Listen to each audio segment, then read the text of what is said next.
সরকার একদিন আগে নির্বাচনের সকল ফলাফল রেডি করে রাখত।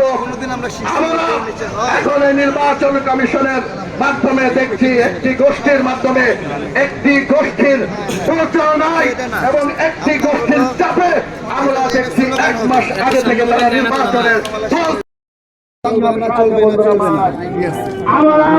ছাত্র দলের হাজার হাজার প্রতিনিধি আজকে এই নির্বাচন কমিশনের সামনে কিন্তু এখানে আমাদের আজকে এই সময় এখানে বসার এই দেশে যারাই স্বৈরাচার স্টাইলে এই দেশ চালাইতে গেছে তারা এই দেশে থাকতে পারে নাই। আমরা 1971 সালে দেখেছি, 1990 সালে দেখেছি এই ছাত্র দলের গণঅভ্যুত্থানের মাধ্যমে স্বৈরাচার এরশাদ দেশ থেকে পালিয়েছিল। আমরা 5 তারিখ থেকে স্বৈরাচার হাসিনা দেশ থেকে পালিয়েছিল।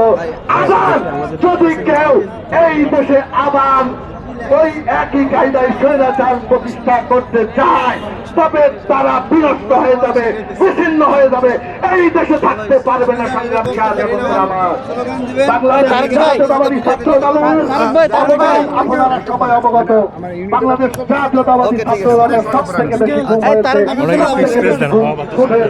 সব থেকে ত্যাগ বেশি স্বীকার করেছে বাংলাদেশ